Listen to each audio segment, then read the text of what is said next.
all too easy to write off the 2018 Nissan GT-R for almost any number of reasons: too old, way too hard, too soft, too big, expensive.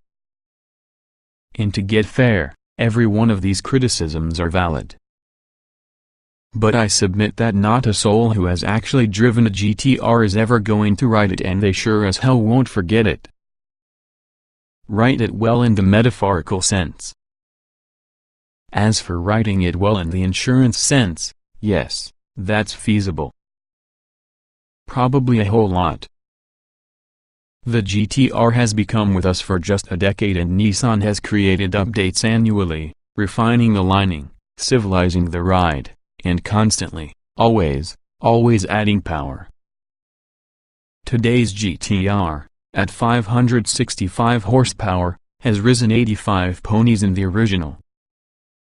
At this point, I think they've got the formula almost right. The GT-R may be the road-going same in principle as your Psycho X, warm and loving one minute, screaming bloody murder another. And sometimes it will both while doing so. My colleagues perform great job explaining how cars feel in the very limits of traction. Wait, how do you accurately describe what feels as though a bottomless well of grip? It's my job to push cars challenging to see their work, but the speeds the GT-R is capable of doing on narrow curvy roads, unemployment starts to feel like an extremely sensible option. I'm sure there are folks who would feel relaxed driving the GT-R at the edge on public roads, but I wouldn't need to ride with him or her.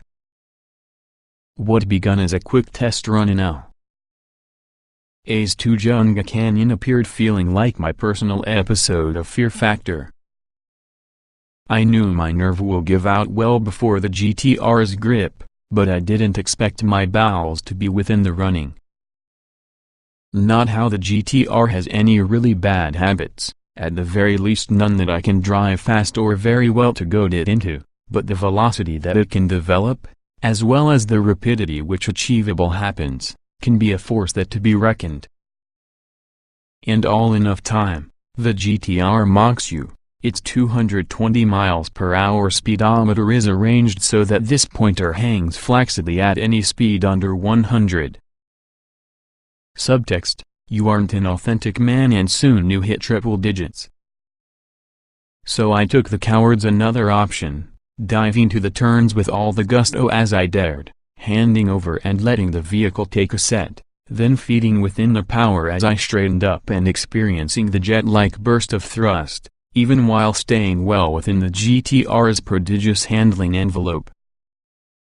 I'm confident I could did all of my driving with all the 3-mode switches: powertrain, suspension, stability control of their softest settings, though flipping the first two to R mode keeps the engine at hyperactive revs and irons out some residual floatiness inside the suspension. As for putting stability control in R, no thanks. There's inadequate hair with this old boy's chest to the. I did notice one odd quirk: the steering felt twitchy on smooth roads, with small steering inputs translating to big directional changes. It exacerbated one among my bad driving habits, which is to utilize the steering wheel for support, with weight about the hands. A bump from the road results in a jerk with the wheel.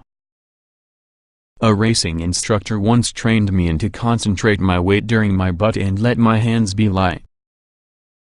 This turned out to get a great technique for driving the GT-R, but I found the one that was even more expedient: crank up my speed and load excess fat onto those outside tires. Funnily enough, when driving about the rougher surface of Big Tujunga Canyon Road, the GT-R's grip did actually improve to the issue that it was almost completely unperturbed by bumps, though an enormous enough lump from the asphalt will throw a speeding GT-R off its line, and I developed the soiled underwear to prove it. And then there's the electricity, oh, the ability. Some cars are quick, however the GT-R is crazy. Full on, stark craving, talking tough voices. Donjinux Totanobus crazy. The 060 duration of less than 3 seconds doesn't tell the full story, at the least not to people that haven't experienced an automobile this quick. The GT-R's launch mode, power rain in R, brake to your floor, accelerator for the floor, then dump the brake, will be the closest I have ever arrived at experiencing teleportation. 1 second you're disregarding there, the following, you're over there. If Scotty can have beamed people back to your Enterprise this quickly, none of the nameless ensigns might have perished. Nothing I've written thus far will be news to anyone who is familiar while using last 10 years' price of GT-R production. We know the GT-R is insanely fast and that we know it sticks towards the pavement like Velcro. No, to seriously experience the magic in the latest GT-R, you must do something mundane, like driving results on now. A's 405 freeway motto, cheapest parking zone south on the San Fernando Valley. That's what really amazed me concerning the GT-R, with all the mode switches on his or her softest settings. It's the sports car same in principle as a Buick. Not hoses completely tame, nevertheless makes a cacophony of clanks and clatters that I would find greatly disturbing had I actually paid 6 figures with this thing. I've driven enough GT-Rs to learn this is just the things they're doing. Still, it's an amazingly pleasant car drive and automobile when you're just driving. Now, I'm sure there are a good deal of armchair enthusiasts yelling at their screen, telling me that in case I cherish comfort I should invest in a Lexus. Yeah.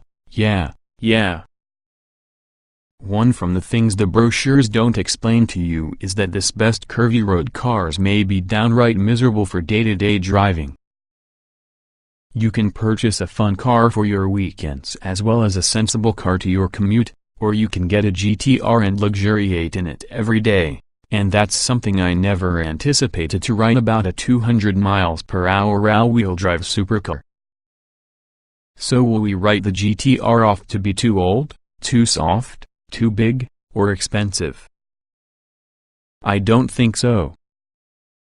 Granted, it's a little bit difficult to justify the GT-R's $102,000 sale price, not to mention the $120,000 for the premium trim tester or $177,000 for your even faster Nismo version when you can get a really loud and extremely fast Corvette Stingray that has a proper manual transmission for lower than 60 grand.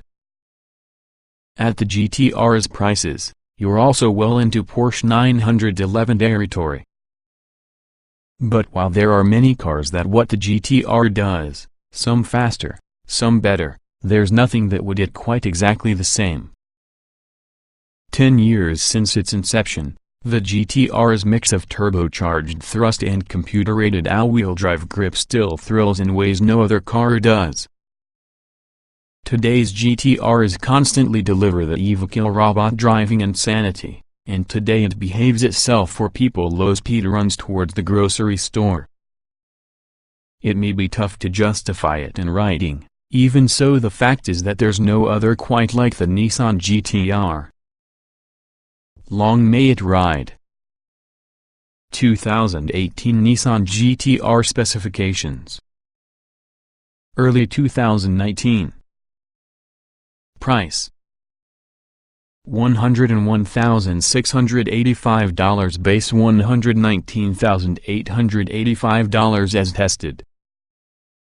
Engine: 3.8-liter 24-valve twin turbocharged V65 65 HP at 6,800 revolutions per minute, 467 lb-ft at 3,3005, 800 revolutions per minute. Transmission: 6-speed automatic. Layout: 2-door, 4-passenger, front engine, AWD coupe. EPA mileage: 1,622 city highway. LXWXH 185.4 by 74.6 by 53.9 inches, wheelbase. 109.4 inches, weight. 3,933 pounds, 060 miles per hour, 2.8 seconds estate. Top speed 196 miles per hour estate.